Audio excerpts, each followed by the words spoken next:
સૌપ્રથમ તો અમારા ભારતીય જનતા પાર્ટીના પ્રમુખ શ્રી જગદીશભાઈ પંચાલ સાહેબ, અમારા માનનીય મુખ્યમંત્રી શ્રી ભૂપેન્દ્રભાઈ પટેલ સાહેબ, અમારી ભારતીય જનતા પાર્ટીની સમગ્ર ટીમ, ખેડા જિલ્લાની ભારતીય જનતા પાર્ટીના પ્રમુખ શ્રી અને ખેડા જિલ્લાની ટીમ, નડિયાદ શહેરની ટીમ અને આજે 52 કાઉન્સિલરો જેને આજે ઉમેદવાર તરીકે ભારતીય જનતા પાર્ટીએ જાહેર કર્યા છે, ત્યારે હું એટલું કહીશ ચોક્કસપણે કે આ જે ટીમ મૂકી છે એ બિલકુલ સક્રિય ટીમ મૂકી છે અને સક્રિયતાથી વોર્ડમાં કામગીરી કરે અને મારા સુધી પ્રશ્ન ના આવે એવી ટીમ ભારતીય જનતા પાર્ટીએ મૂકી છે.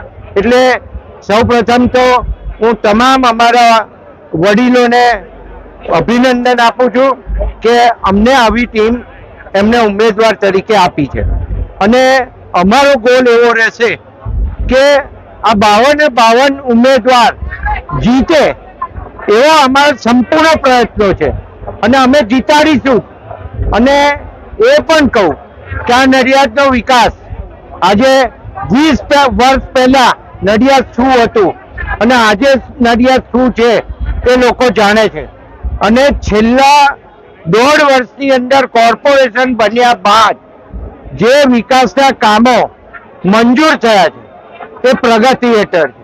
તો આવનારા દિવસોની અંદર અત્યારે નવું બજેટ પણ ગયું અને નવા બજેટ પછી આ જે નડિયાદ બનવા જઈ રહ્યું છે એ નડિયાદ એક બહુ સુંદર રહેવાનું મોટું શહેર બનશે અને સાથે અહીંયા બુલેટ ટ્રેનનું સ્ટેશન પણ છે. આ નડિયાદનું રેલવે સ્ટેશન પણ નવું થવાનું, નડિયાદનું બસ સ્ટેશન પણ નવું થઈ રહ્યું.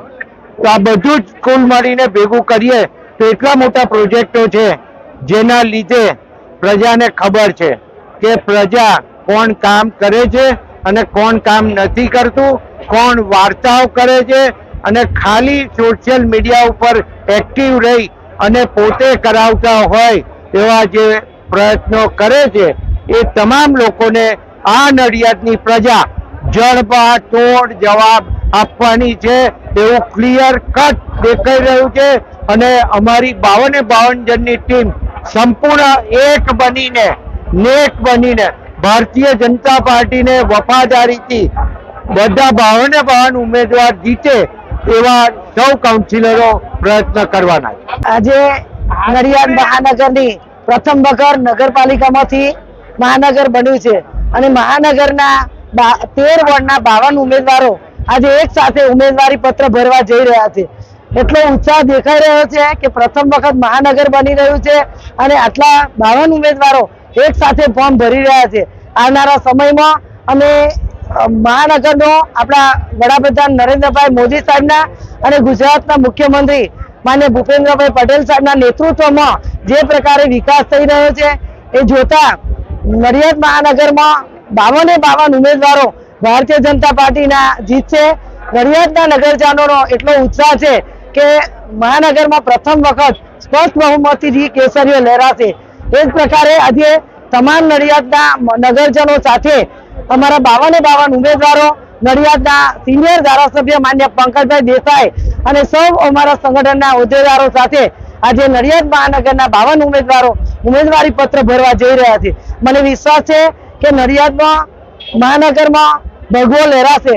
સાથે સાથે ખેડા જિલ્લાની જિલ્લા પંચાયતની 42 સીટો, 9 તાલુકા પંચાયતની 174 બેઠકો, ખેડા જિલ્લાની 4 નગરપાલિકાની 74 બેઠકો અને મહાનગર બંને નગરપાલિકાની મહેમદાવાદની 3 અને મહુધાની 1 એમ બાય ઇલેક્શન કુલ મળીને 374 ઉમેદવારો ખેડા જિલ્લામાં આજે ઉમેદવારી પત્ર ભરવા જઈ રહ્યા છે. ખૂબ ઉત્સાહ સાથે ખેડા જિલ્લામાં અમારા ભારતીય જનતા પાર્ટીના ઉમેદવારો મોટી સંખ્યામાં શુભેચ્છકો સાથે, સમર્થકો સાથે જ્યારે ઉમેદવારી પત્રક ભરવા જઈ રહ્યા હોય ત્યારે મને વિશ્વાસ છે કે ખેડા જિલ્લામાં તમામ સંસ્થાઓમાં ભારતીય જનતા પાર્ટીનો ભગવો લહેરાશે અને તમામ ઉમેદવારોને ખૂબ ખૂબ શુભકામનાઓ પાઠવું છું.